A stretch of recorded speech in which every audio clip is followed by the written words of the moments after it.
this computer. Okay. There we go. Got the recording started.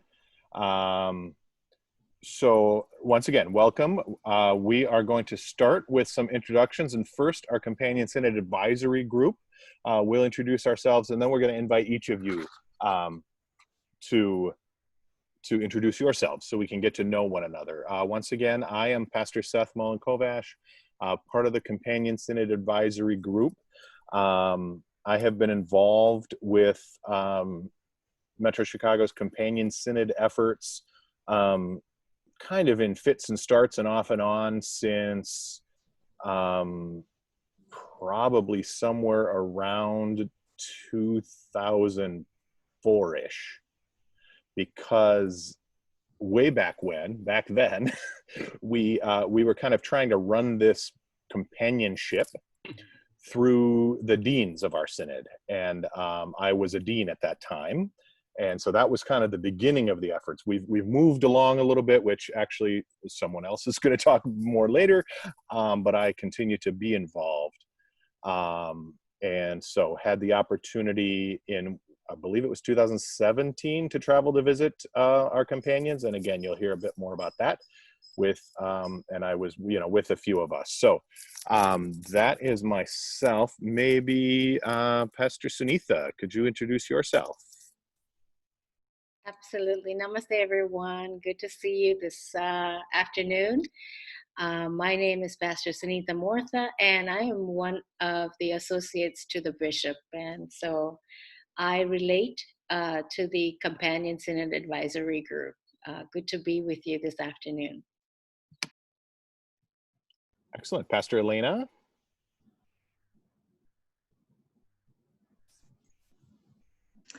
Hello, everyone. I'm Pastor Elena Stammen. I'm a pastor down at Bethany Lutheran Church in Lamont. I have been on the Companion Synod Advisory Group, I'd say, since mid-2017. I have a background, well, years ago, when the Young Adult and Global Mission Program was just starting, I was in that first batch of folks who got to participate in that.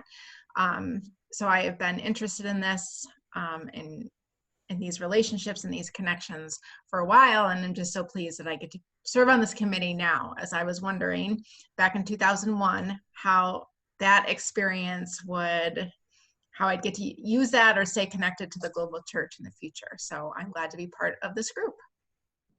Excellent. So we are the Companion Synod Advisory Group, the three of us.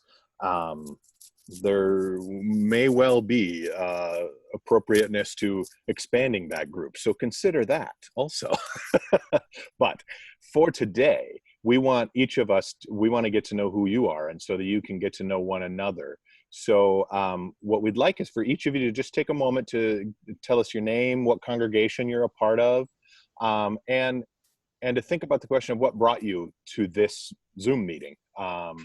What brought you to interest in the companion, in being a companion congregation, whether you're a pastor or a lay person. And if you're a lay person in the congregation, your answer to what brought you here may well be, my pastor asked me. And that's a good answer, but why did you say yes would be my follow-up. So think about that. In order to figure out how to do this, because of course we're not sitting around a table, I think I'm gonna call on people based on where you are on my screen, and that, of course, is different. Everybody's Zoom screen, I think they randomize this. I don't really know how it works. So first, the person who it says Nancy Firkin. Oh. Let us know who you are. I am her mother, Ruth Sava, and she brought me here to drive me because I don't have a car anymore. Okay. And I have always done something with the church, and I've been with this group for a long time, and I enjoy it very much. It isn't enjoyment for myself, but it's knowing I'm doing God's work. Excellent. And Ruth, what congregation are you a part of? Good Shepherd. Okay. Excellent. And a wonderful church. Excellent. Excellent. All right. And then the person who it says 2KLKAP at the bottom of the screen.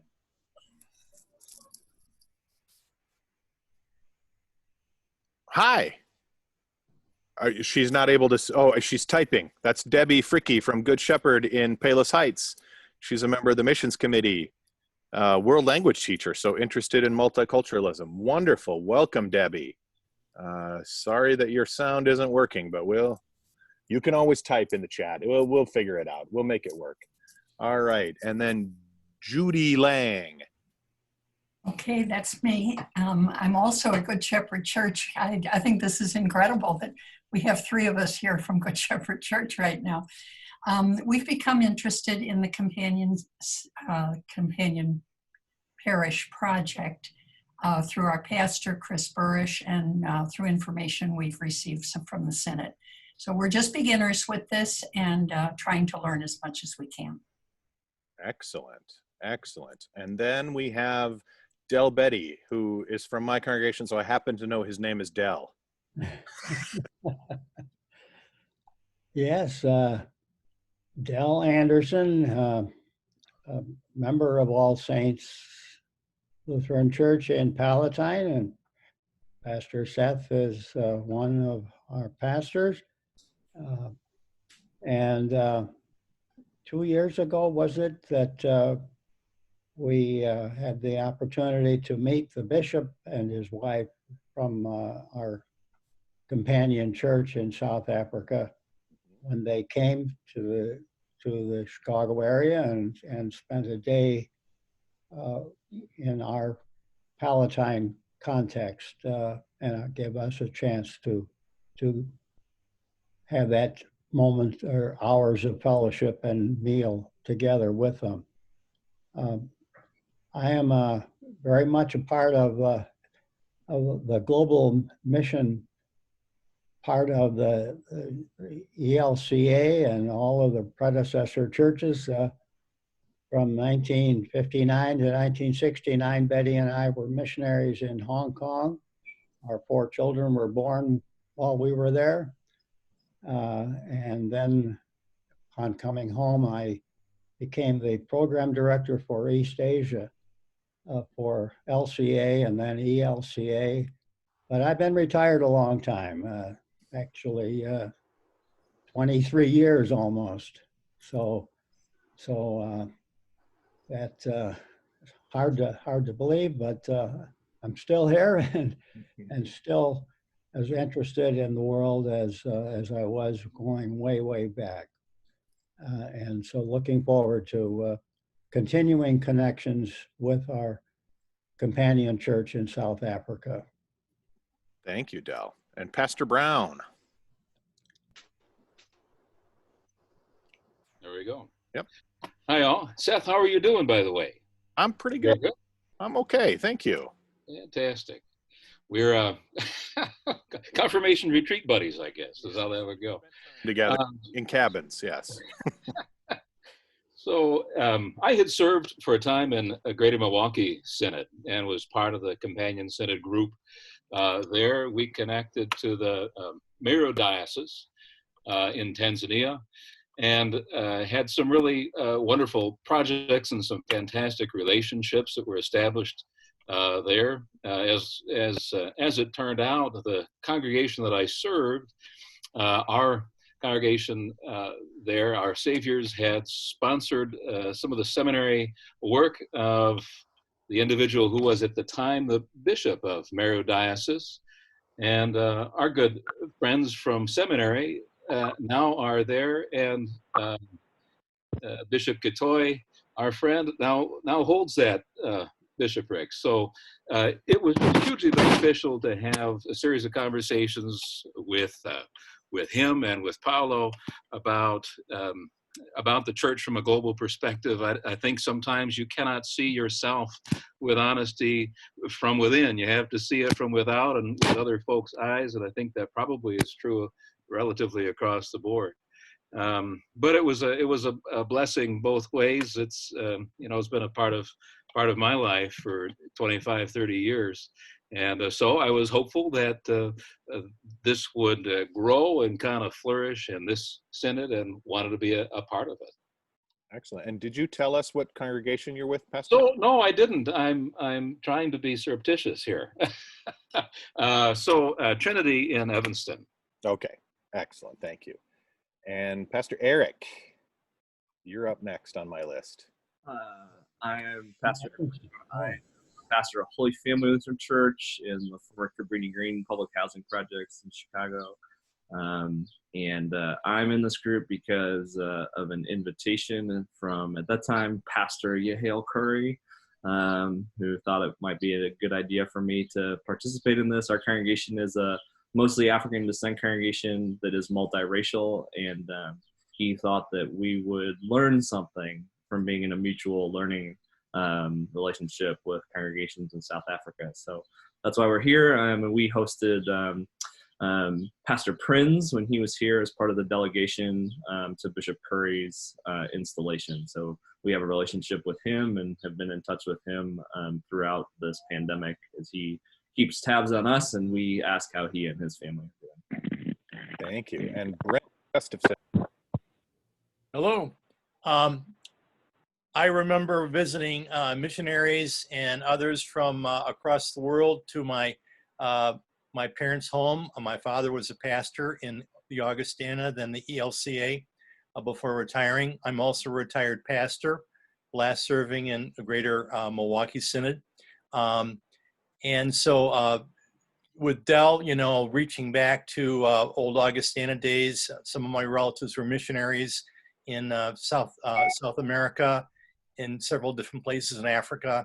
And so I have a deep feeling for the missionary field and people working in those endeavors. And now with our new relationships with Lutherans across the world, excited about this sister partnership with South Africa. Excellent. And All Saints Lutheran with Seth and Del. I was going to fill that in, but yes, Brent is a member of All Saints in Palatine. And LaShonda Curry. Hi, everyone. How are you? Well, good. Good. LaShonda Curry from Shekinah Chapel Lutheran Church in Riverdale, Illinois. I'm on here with my co-lead, Jason Williams. We hosted Bishop Rakuba and his spouse and staff around installation time, but even before then, here, and we have been in fellowship and in worship with them and hosting them. So we're looking forward to continuing the relationship. Thank you, LaShonda. Thank you. And Chris Honig. Chris Honig. I'm the pastor at Ascension Lutheran in Riverside. Yeah, kind of a long story and journey into this. So I'll spare you that. But we were also fortunate to host Bishop Rakuba last October, and are looking forward to this new model for companionship. I think one of the things that attracted me to this was knowing that we had a companion synod, but it didn't seem like there were many entry points into exploring that relationship. So yeah, we're excited at Ascension to dive in and get into the next step. Excellent. And Dana, who also has Jim on screen with her. Yes, I'm Dana Schmidt, and this is my husband, Jim. Roughly 10 years or so ago, we did a lot of work with an organization called Engineers Without Borders, primarily in Central America, and we're both engineers. Enjoyed that type of overseas work, especially supporting other communities. We found that we got more out of it than we felt that we gave. In addition, I am stewardship chair at All Saints and always looking for projects that our congregation can support. So we did work in, we built a water tank in Mexico, 100,000 gallon tank out of rock. And then we did work with a school in a tenement, Guatemala, that's for indigenous kids, where they, for high school, 6th grade through 10th or 12th grade. And I taught the kids eco activities and actually tourism stuff. So it's nice to get involved again with things. So. Thank you, Dana and Jim. And Terry Henderson.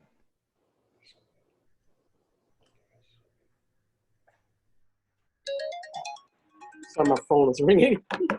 Hi, I'm Terry Henderson. I'm from another Good Shepherd Church, but I'm in Robbins, Illinois, and I happen to be vice president of the Synod.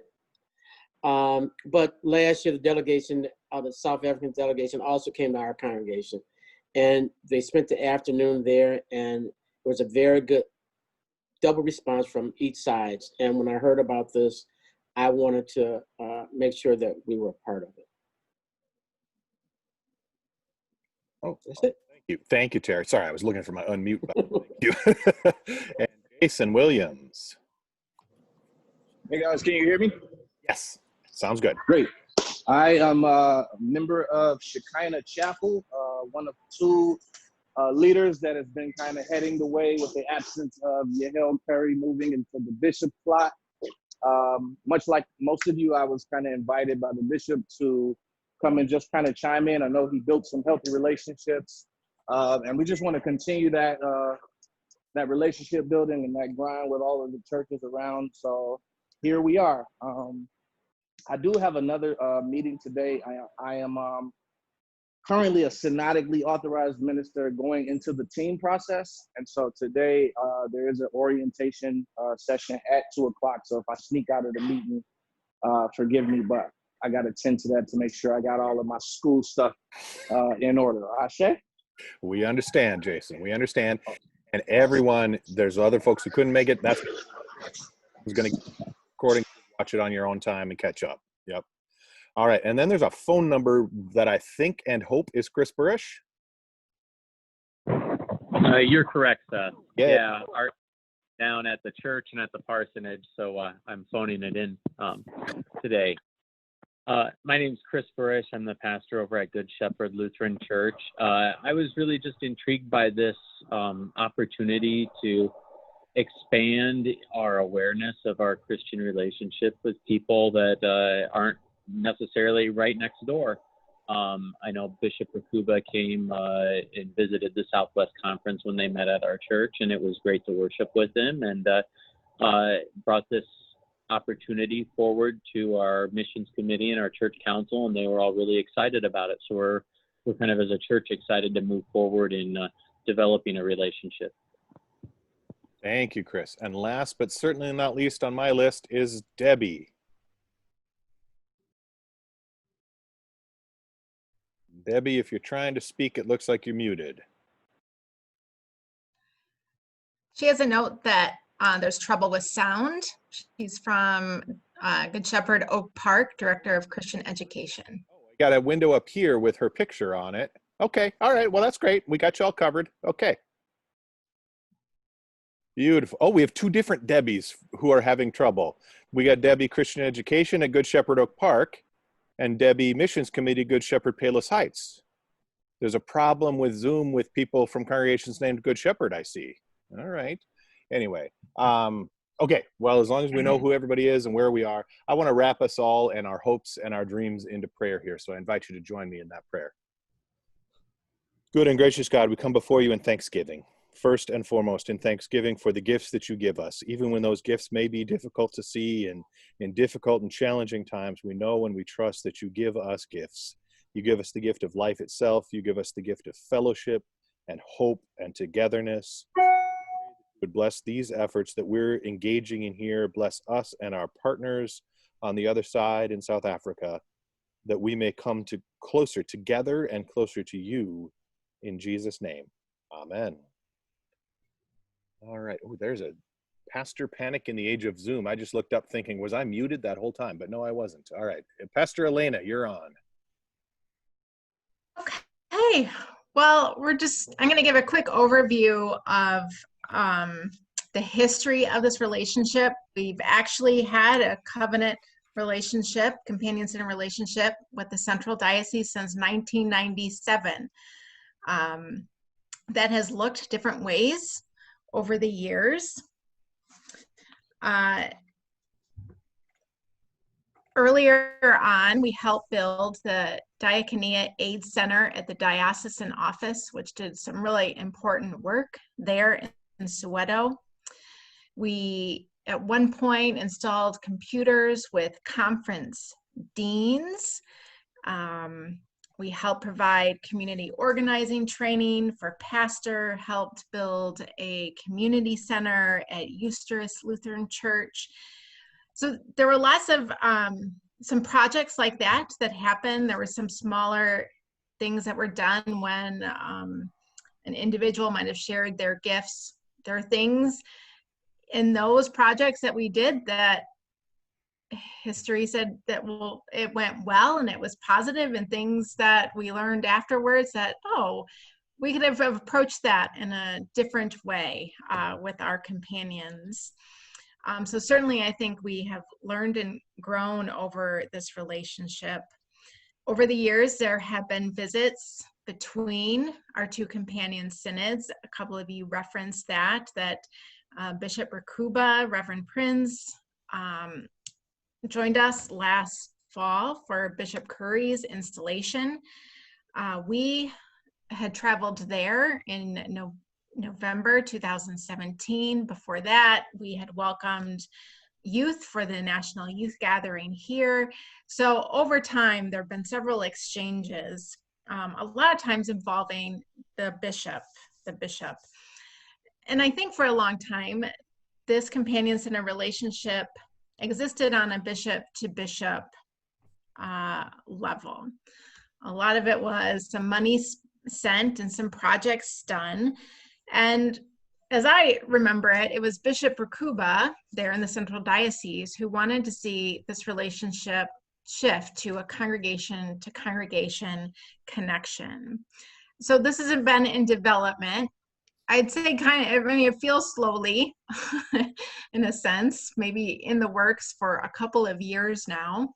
But we're looking forward to taking these steps so that, as someone had mentioned, that this was an entry point for congregations to meet our companions, to learn the life of the church of our companions, as opposed to it existing between our bishops or on an administrative level. This gives us an opportunity to meet our sisters and brothers. And it's something, of course, that we want to make sure that we do well. For example, I referenced that we gave or installed computers with conference deans.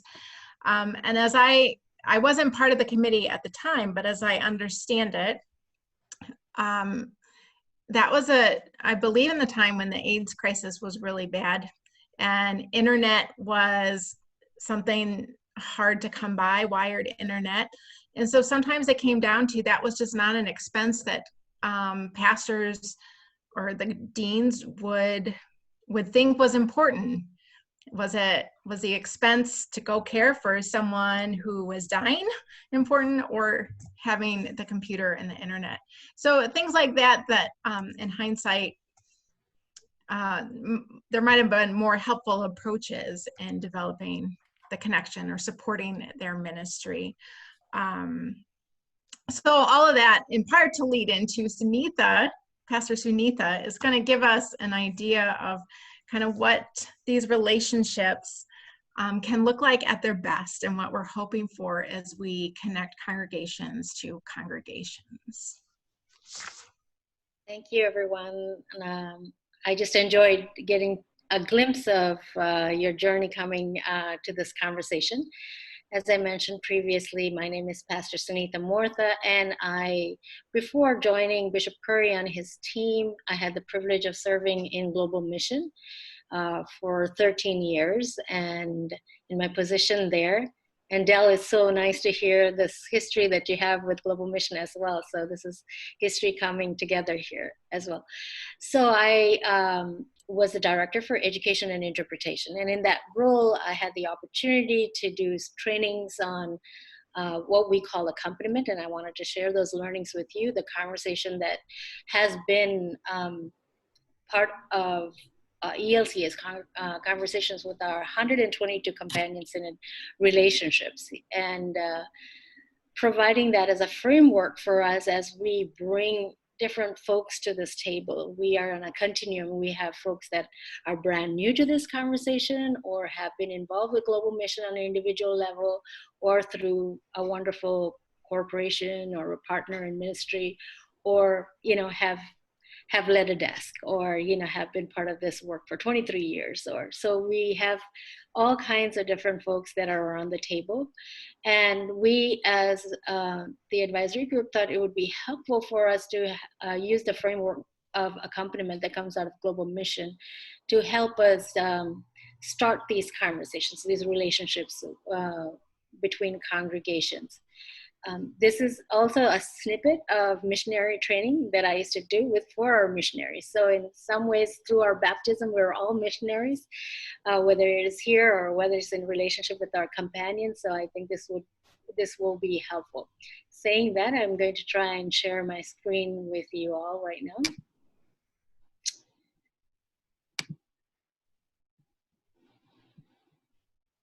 And I might need Seth's help here to give me access to it. Are you trying? Because according, there we go. There we go. The one I want though. Hold on, just another second, please.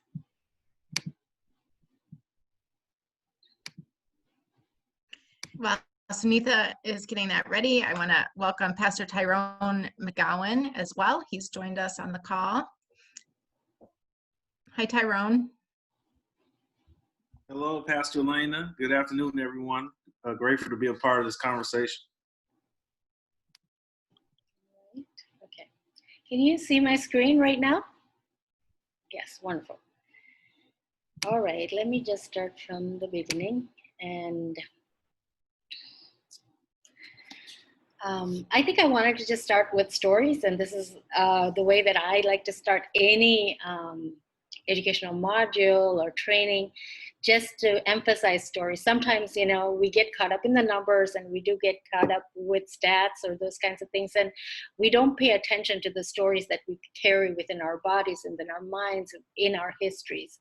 So this great quote by Miss Hardy is about narratives and how we dream in narratives and think in narratives and love in narratives. And so it just emphasizes the importance of narrative.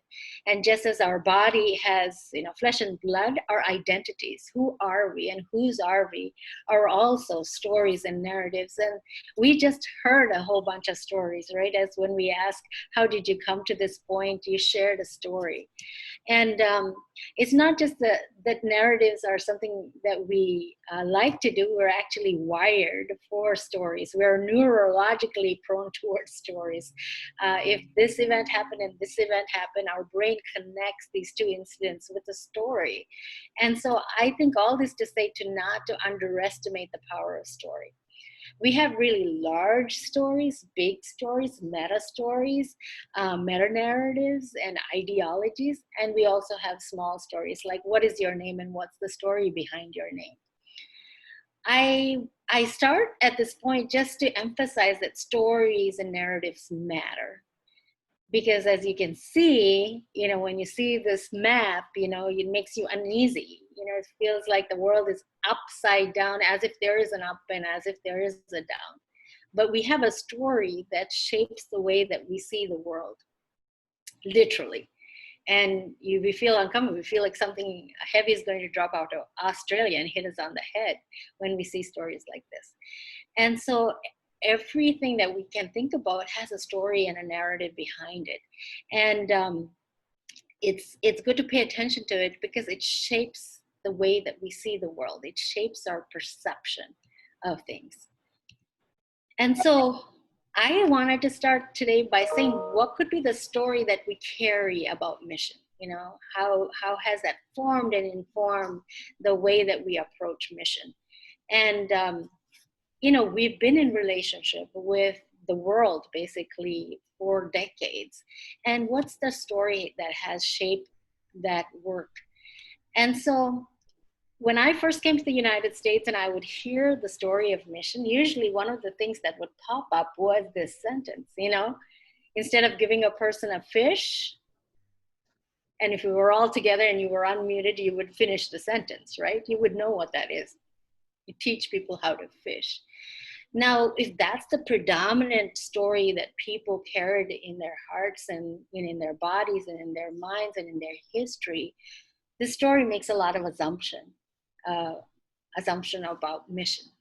You know, it makes the assumption that, you know, we have the knowledge and we share it with others, and others don't know how to fish and they like fish, or they have access to water and all kinds of things. And we could go on and on, and that could be our session.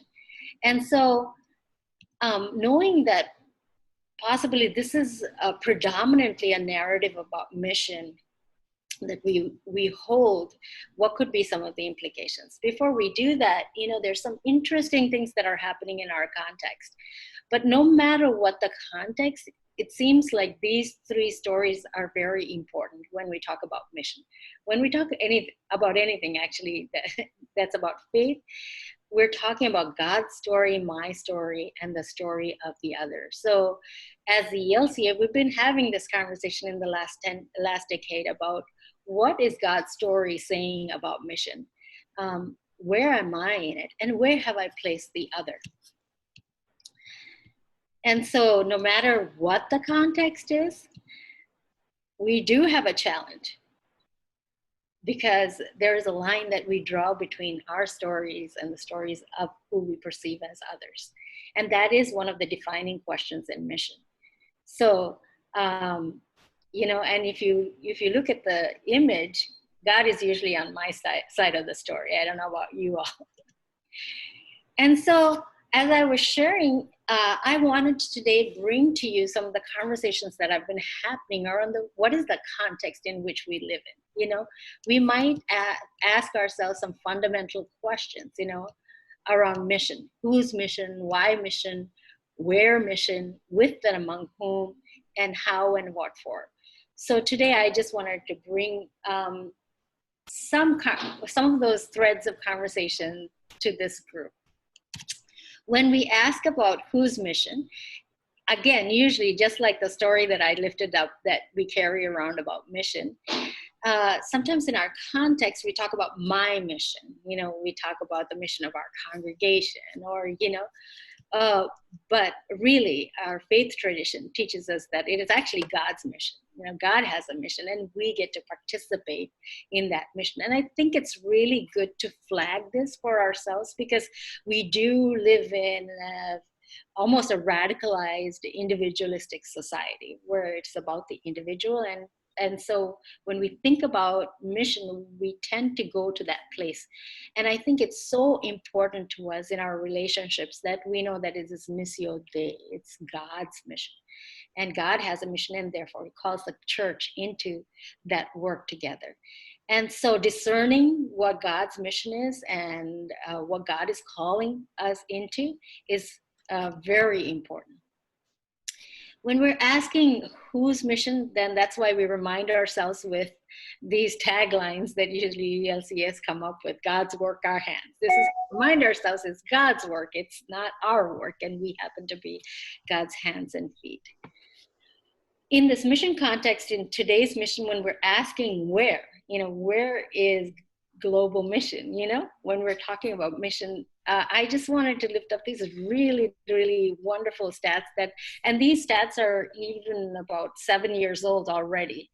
When we ask these questions about where are more than 5 million Lutherans in different countries, you'll see these different countries that pop up. And of course, I say these are the usual suspects: Germany, Sweden, the United States, but these, you know, Germany is a church state together. These are not really people worshiping in congregations, but so these stats are a little inflated because of that. In the United States, this is all the Lutheran church bodies together. That is more than 7 million. But here's the interesting ones, right? Indonesia, did you know that there were like more than 5 million? I think it's even more Lutherans in Indonesia. That's not something that we ever hear about, right? That's not the story that we ever hear about. And Tanzania with, some of you have shared that you had a relationship with our companions in Tanzania. And the largest Lutheran church body actually in the world is, does anybody know? Germany. The Mcgowan, it's Ethiopia. Thank you for sharing that answer, because it is. A lot of people do think it's Germany, but it's not. The largest Lutheran church is Mcgowan in Ethiopia. It's a Lutheran church. And so this brings us to new light, right? What's happening in the context? The church in the global south is busting at the seams. It's actually growing very, very fast. And unfortunately, we know this reality because we're in our congregations and we see what's happening, right? It's actually in the churches in the north that, the churches are increasing. So what are the implications of how we talk about mission when this is our reality? It's talking that Tennessee.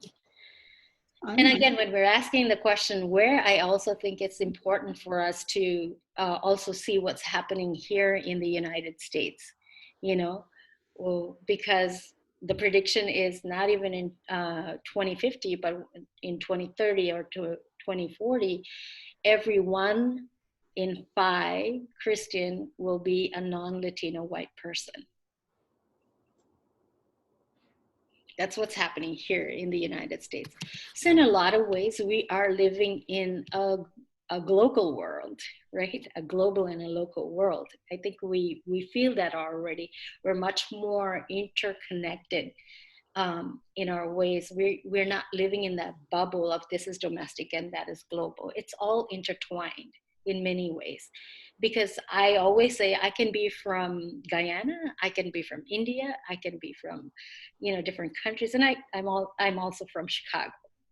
And so we are living in situations where the world is descending on us. And I think this is a good way to think about mission as we're entering into these partnerships with folks.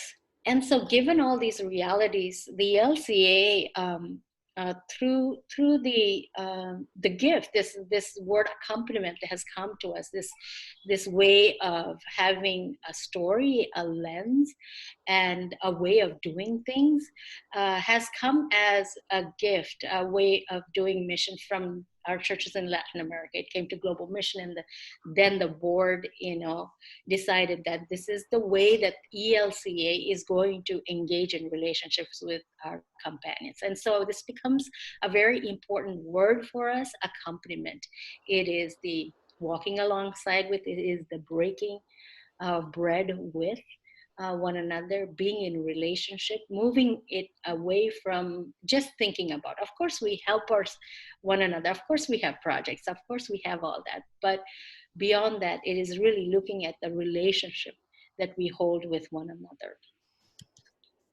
And so here's the official definition for accompaniment. And I hope to share this PowerPoint with all of you so that if you want to take a look at these slides later on and you want to dig a little deeper into that, then you can.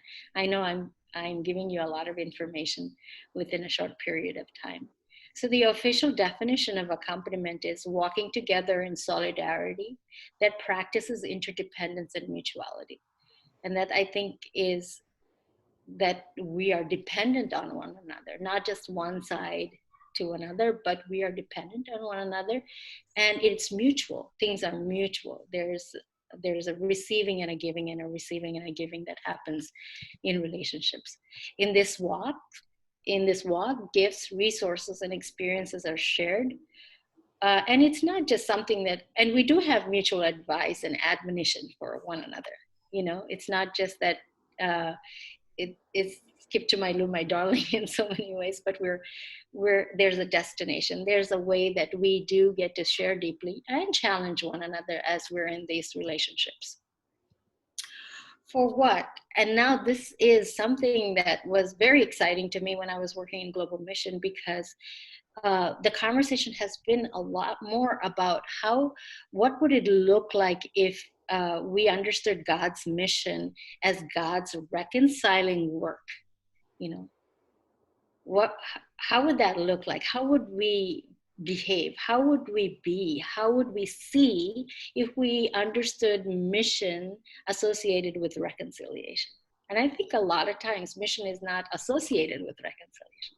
God reconciling God's self to us and asking us to be reconciled to one another and even reconciled to creation, And so I think it brings about a different beauty as we think about mission, as we put relationships at the center of who we are and whose we are. So one of the scripture verses that I would like to offer up today that really lends itself to how we're entering into mission conversations in this time and in this place is that so anyone in Christ, there is a new creation. See, everything old has passed away. See, everything has become new. All this is from God, who reconciled us to himself through Christ and has given us the ministry of reconciliation. That is, in Christ, God was reconciling the world to himself, not counting their trespasses against them, and entrusting the message of reconciliation to us. So we are ambassadors for Christ. Since God is making his appeal through us, we entreat you on behalf of Christ.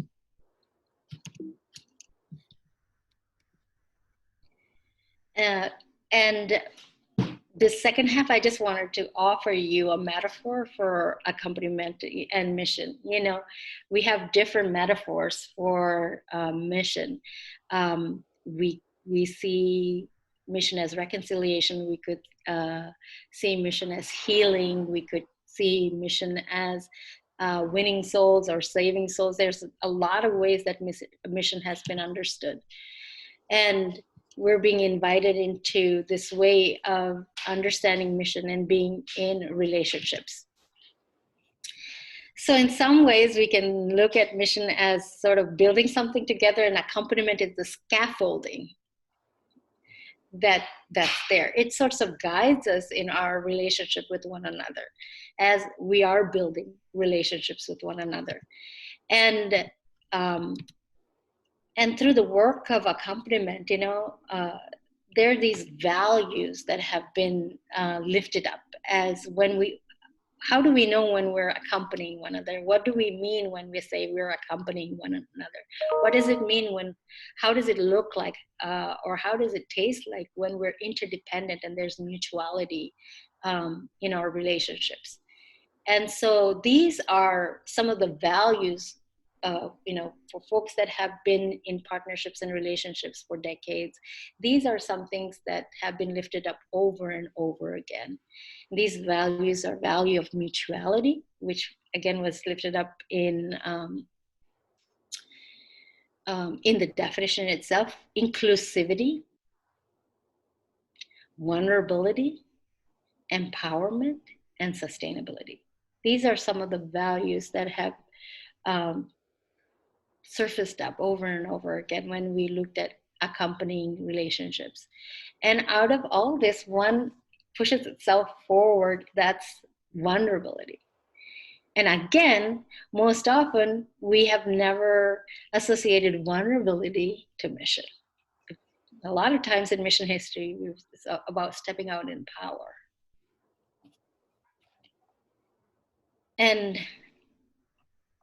vulnerability is actually core to how we understand accompanying relationships, to really share. And I think this is one of the hardest things for folks that are from the United States, to express vulnerability in relationships. And, for better or worse, we're in a context where vulnerability is at the center, because none of us know what's happening during these COVID times. And so let's take a look at a little bit about these values and what they mean. But before we do that, I also wanted to give you this sort of paragraph that talks about how we understand ELCA global mission. not just the unit. This is more about the unit, you know, and it names all the things that sort of Elena pointed out to, you know, the things that we've been involved with that some bore great fruit and some were, you know, could do better, you know. We've helped folks, we've walked folks that were in hunger and poverty and crisis and need for advocacy. These are all ways that we have walked with different people. But what gets missed is the second half in this paragraph. The second half of this paragraph that's underlined, it says, and receives the gifts of Christian witness from the global church to build our own capacity to proclaim and serve. Wow. To receive the gifts and expertise of our global companions to build our capacity to proclaim and serve. This is what accompaniment looks like. So mutuality is about developing a reciprocal relationship from trust and equality. So how are we mutual with one another in these relationships? Inclusivity. Inclusivity is asking that do the groups that we're part of represent the communities that we're part of? I mean, that's asking the question of who gets to participate. And someone lifted up this question, right? You know, and I think Elena and Seth named that this was more of a bishop to bishop conversation, but how do we think about accompaniment and relationships where we're inclusive and we're representing the community that we're from in these relationships? So inclusivity becomes important in accompaniment. And then vulnerability, I shared openness to the transformation that comes from relationships. In my work with Companion Synod relationships, I would often see our companions, especially from the global south, when they come to the table, they air their laundry, you know. They will tell you what's not going well, what's really terrible, and they will tell you about their congregation and churches and their church bodies. What I would notice is that the churches from the United States, though, wouldn't really share anything. And our companions didn't really know what deep issues that we have with our congregation. And that was very curious for me, you know, how that relationship flowed and how that set up. So one of the ways to think about, you know, there was this conversations about, actually it was a very deep and very challenging conversations about rape in one of the Companion Synod consultations. And our companions at that time were sharing about the violence against women and what was happening. And in facilitating that conversation, I had asked the congregations here, like the synods here, I said, will you share something about, well, what happens here in the United States? And there was absolute silence. And then we do have a culture of silence that we don't associate here, right? So that came out in that relationship. So that's one example of really being able to say, hey, this is what we are facing. We're facing depression. We're facing this. We're facing decline, you know, and not just stepping out in our expertise and what we have to give, but also naming the things that have been challenging for us. And empowerment, building the strength and capacity in order to respond to the asymmetries of power. I think it's important, very important, to name that there is asymmetries in our relationships. We do have, one of our gifts is wealth. We do have wealth. And I think it's important to name that in these relationships and not name that, because that has the only one that's doing this. Pardon me? Nancy, did you have a question? Okay, maybe not. Maybe there's a background conversation that's happening. But so paying attention to that, paying attention to the asymmetries that might exist between relationship, and always flagging those things as we enter into these relationships. Sometimes, you know, we set the agenda and we make decisions and we'll tell our companions when we're coming, or those things often happen, that mutuality in decision making, the mutuality in what we're going to do. And I have to say that the companion advisory team has done a fantastic job with this, you know, as they've thought through these things. And I know that they're going to share more of how they frame these relationships to address some of these asymmetries that have come up in the past.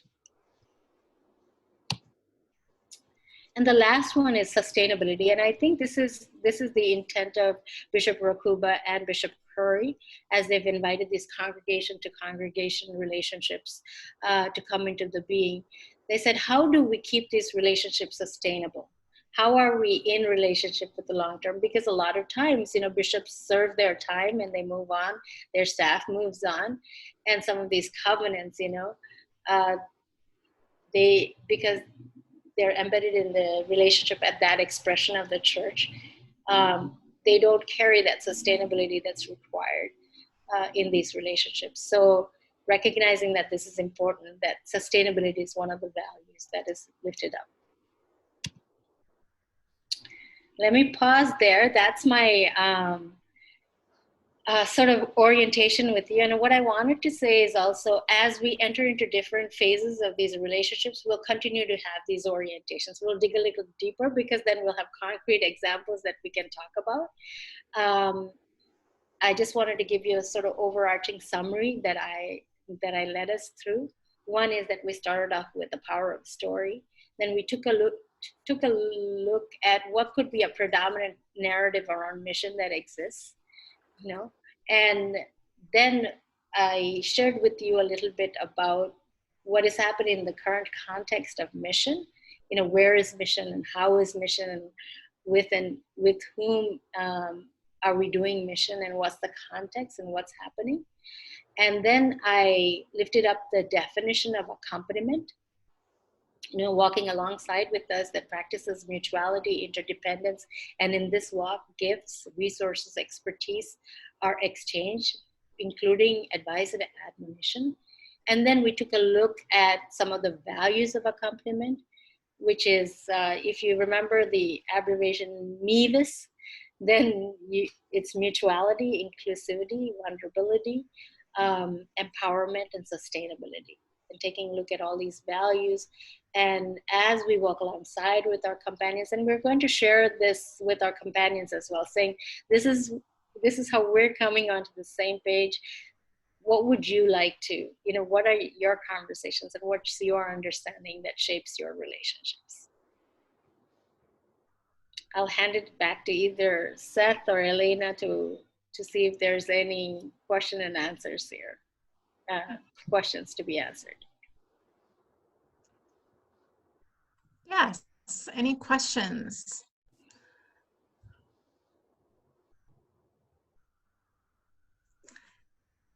Well, I think what we'll move to next is to think about how are we going to do our relationship with our companion parish. What will that look like? And now I also will go ahead and share my screen.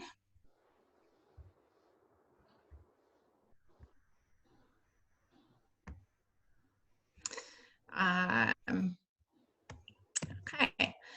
Well, first of all, just a few pieces. The Evangelical Lutheran Church in Southern Africa includes 7 dioceses in several countries. So it's bigger than just South Africa. South Africa, Botswana, Eswatini. I don't know if I said that, Seth, correctly.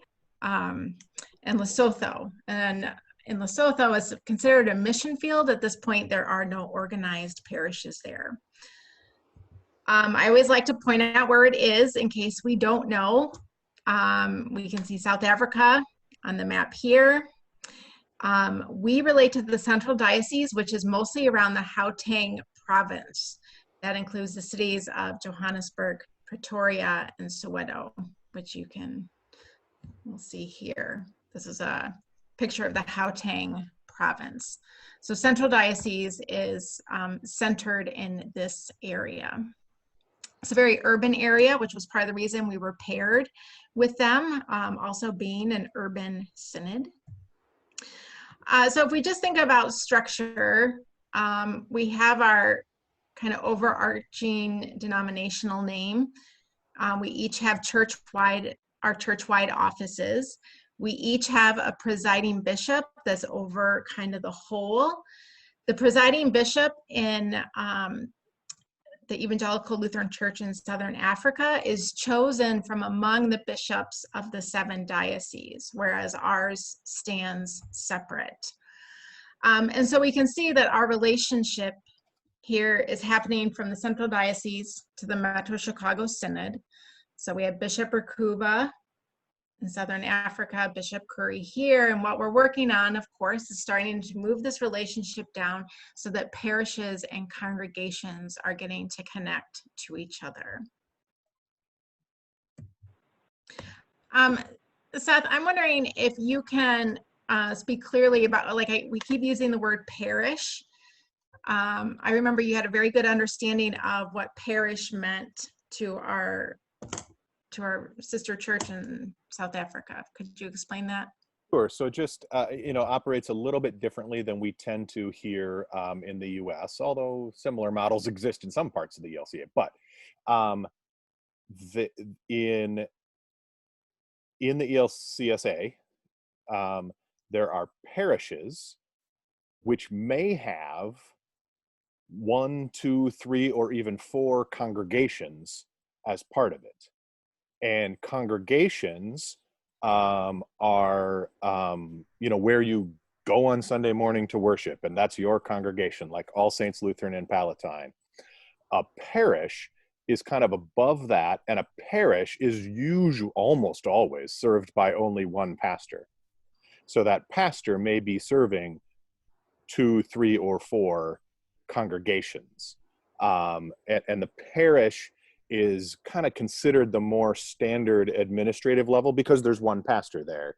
And so a parish is more akin to our congregation, but that parish may include multiple congregations. And all of that in their kind of constitutional and, polity documents is very strictly laid out in terms of if your congregation has an average worship of X, you are automatically part of a parish. If your congregation has an average worship of Y, you sort of get to be your own parish and have a pastor all to yourself, if that makes sense, which is just a very different model than how we operate in the US. And, so to take All Saints, for an example, we have 2 pastors for one congregation.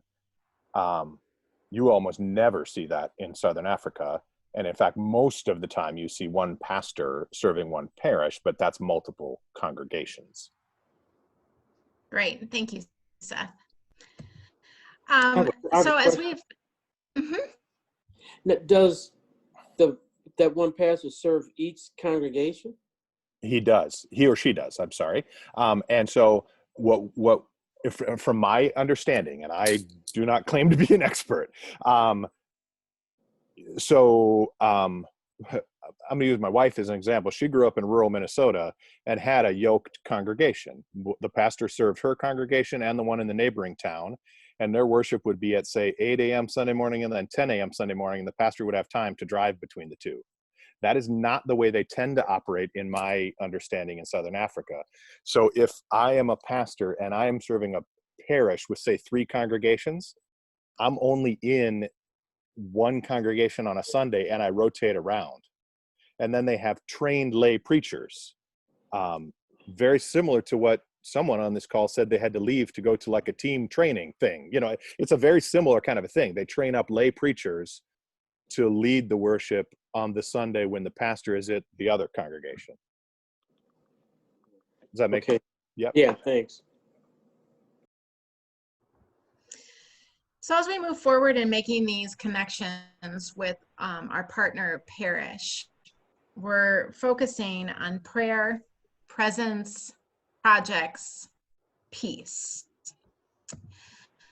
And some of this is still in development with our companions. And again, we want to do that piece that we're building this and working on it together and side by side, that we're developing a shared understanding together.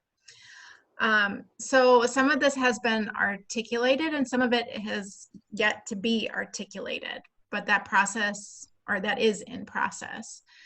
So where we're going to start, and we really think is the most important foundational place, is prayer, that we're praying for one another.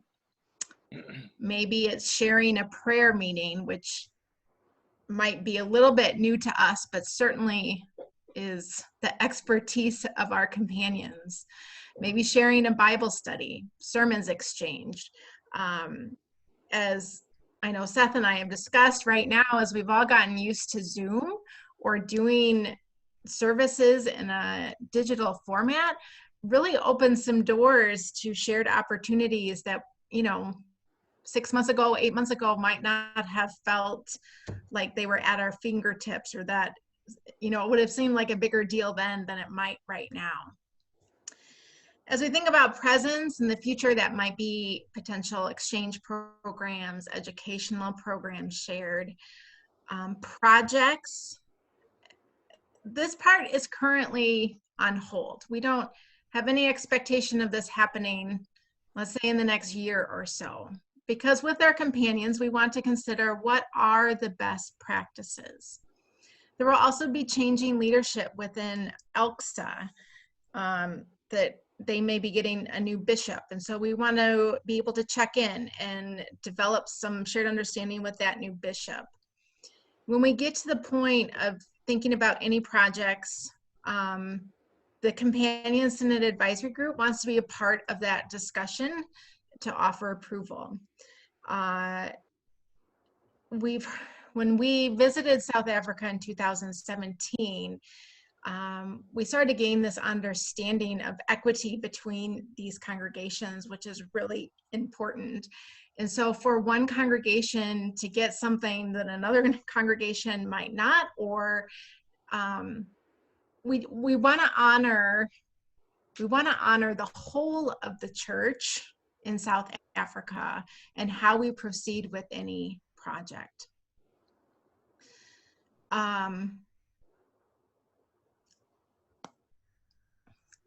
Right, so that is going to be in development. That is on hold. We're asking you not to consider that part at all at this point, but that we go back to those foundational things of shared prayer, that we are developing a relationship first. As we move through the line, we hope that part of this relationship, we develop a sense of working for peace. And Pastor Sunitha touched on this as she talked about reconciliation between people. So how are these relationships helping us work for peace? I think Pastor Brown talked about that sense of how we can understand ourselves when we can see ourselves from the outside. So as we're in these relationships, we learn about ourselves, we learn about our companions, and how does that bring about reconciling work? How does that bring about peace? As we move forward, it might be the opportunity to talk about how race is going in the United States and what do we learn from our companions on this. So this might not be something that becomes, quantified, but certainly a goal that, or an ideal that we can live into as we're thinking about these relationships. Elena, may I add something to that? Please. I think it was really powerful when George Floyd issue happened here in the United States. Our companions were, very concerned, and they were asking and they were praying for us and entered into a conversation asking, and they found Bishop Curry's letter during that time very impactful, and also acknowledging the history that they've had with apartheid and also how they've come out of that but are still entrenched with the implications of systemic racism. I think there's such a rich history and good theological reflection that they have cultivated because they've been in the struggle for such a long time, is an example of receiving the expertise of our companions during, sort of paralyzing conversations that we're having around race here. Great, thank you for that. So as we think about what's going to happen next, we're going to be starting conversations with our partners over Zoom. And that will be coordinated with leadership of ELCSA, our Companion Synod Advisory Group, and then leaders from each congregation. And we'll all be on a call together. At first, it'll be a bit of getting to know each other and the leaders. We gave some points of conversation. If you need something to help get you started, what will this conversation look like? These are some of the questions you could be asking on these various conversations. Like I said, we'd like to do the first one with you and with one of the ELCSA leaders, Bishop Rakuba, Reverend Prince, someone else, if they so choose. And then over time, you can do the individual, having these conversations, getting online with your partners to learn about them. So these, as I said, are maybe conversation starters for you as you move through those conversations with our companions. As we discussed, probably doing one of these conversations quarterly is a target to shoot for. So you don't have to worry about this happening every month. Quarterly probably seems like an okay amount of time for them, for us, as we move through this. Okay, hold on, I gotta.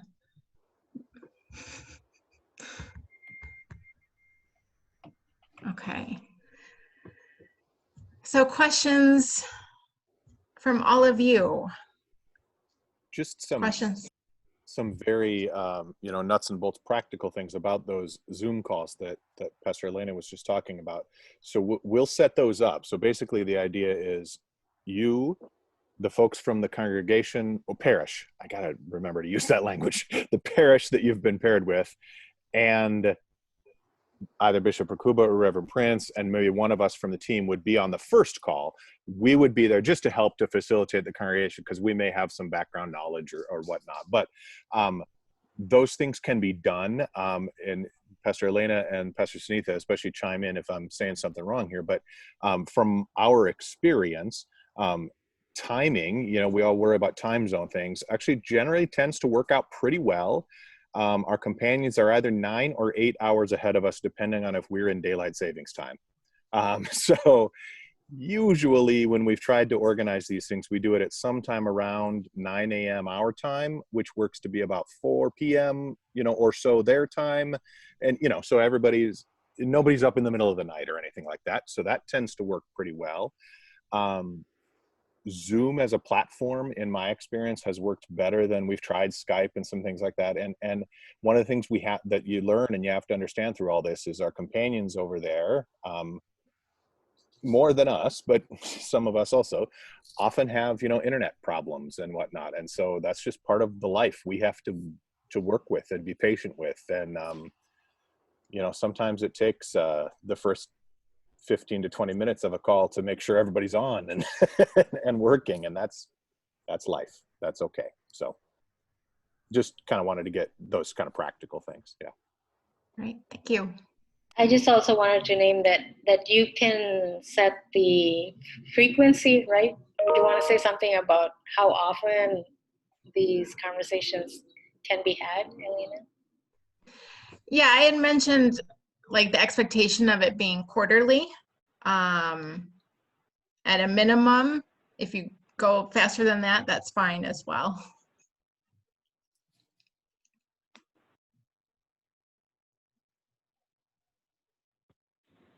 Now, other questions? Yeah. Yes, did I understand that on these calls, Initially, Oh, are that's all of Terry. the congregations and parishes going to be together, or just the individual congregation and the individual parish? And then you guys will be on to help facilitate it. Yes, the Correct. individual congregation and individual parish, Okay. along with synod leadership. Right. Yeah. Okay. And For the we today represent a variety of congregations or parishes.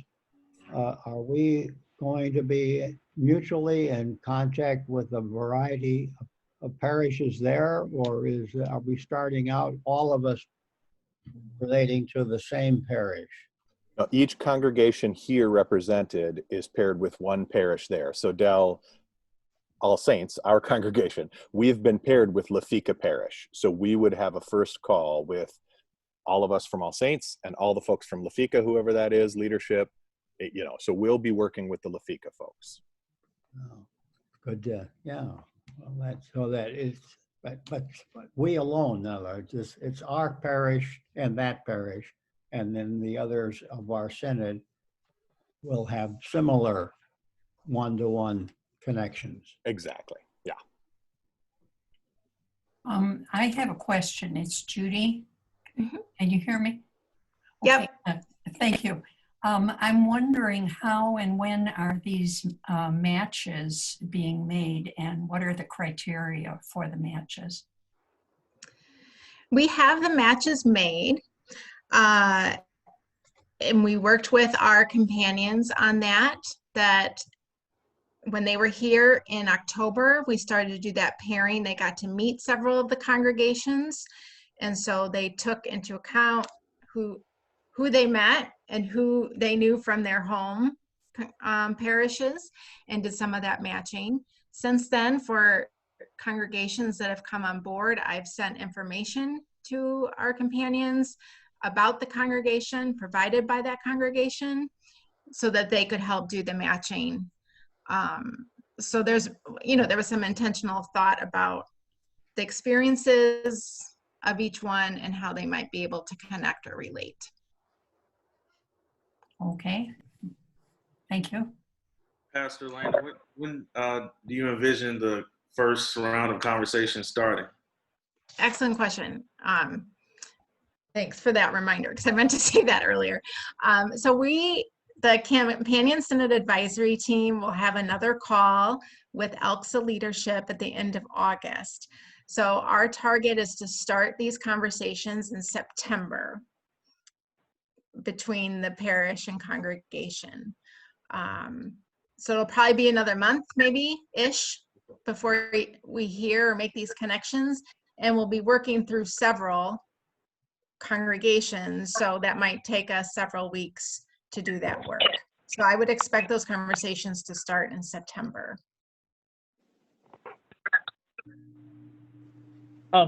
A question for these conversations: who would be the parties that would be expected to be there? Like as far as the team of 3, 4, or 5 people from the congregation, or is it larger than that? I guess what's the based off of practice, what's the general size of the gathering? I would think the pastoral leadership and then the team that's going to care for the ministry, those maybe 3 or 4 people will to be on that call. Over time, that group that's doing these conversations will be wanting to think about, how do we share this to our greater congregation? And then as time goes by, we're going to be talking about, how do we share this with the synod so that people across our synod know that this is happening. So start with that initial team who's doing this ministry. And then as time goes by, the relationship, be talking about that in your congregation, and we'll move broadly after that. Great, thank you. I think Pastor Seth mentioned this earlier, and I just wanted to make sure that it doesn't get lost. Bishop Curry really would like to see, the Companion Synod advisory team to grow a little bit. Right now, I think we have Pastor Seth and we have Pastor Elena, and actually I am the staff point person, and so it would be great to have a more expanded table where there's more involvement, and so that's something that you should think about. And I think there will be some process involved, like what's the process of applying to be on this team, or that sort of thing that we have to think through.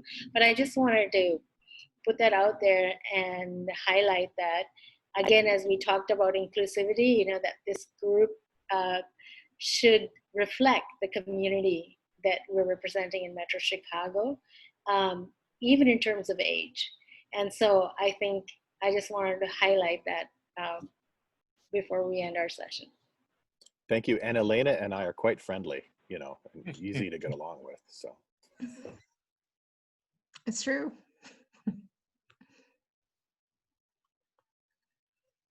Anything else?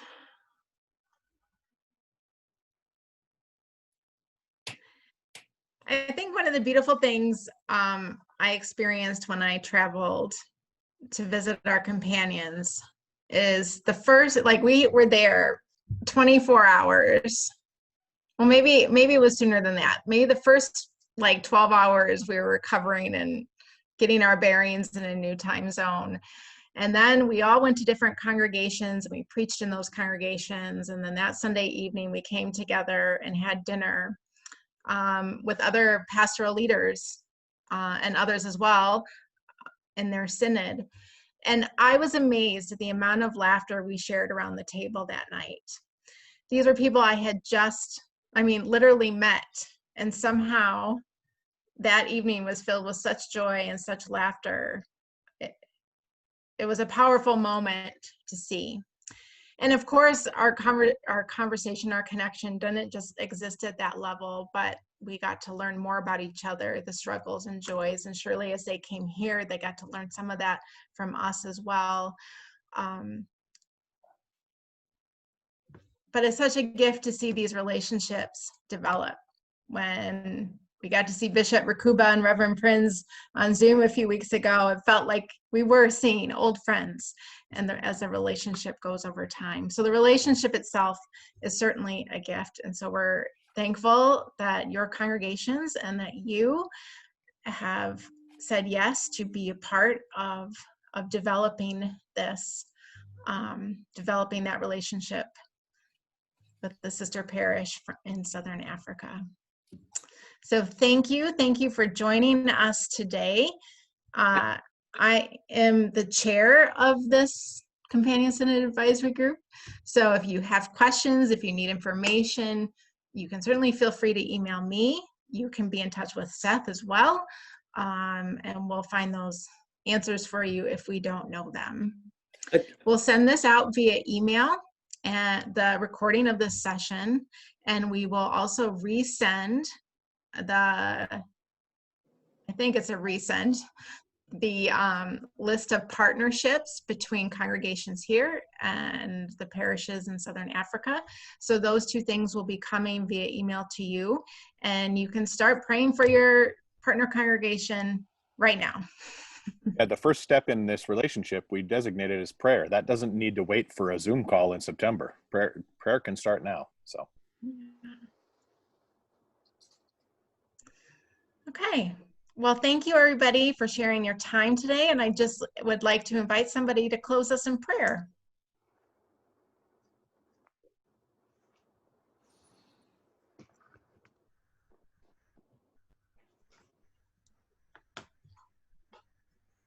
Pastor Sunitha, would you please close us in prayer? Yes. Gracious and reconciling God, we thank you for the ways that you bring us into relationship, to be in conversations with one another, to walk alongside with one another. As we go through the hills and valleys of life, we give you thanks and praise for giving us companions to walk with. And maybe we be fed through these relationships. May we break bread in a way that our eyes are open and we encounter the living Christ. Gracious God, we pray for everybody that is in the circle here today. We lift all those things that we bring to the table as we are, the things that are on our hearts and on our minds. We ask you to give us peace. We ask you to give us courage. We ask you to give us resilience. And may we step forward in joy, knowing that you will bless us in these relationships. Continue to empower us to be ambassadors of your reconciliation. All these things we ask in Jesus' name. Amen. Amen. Thank All you. right.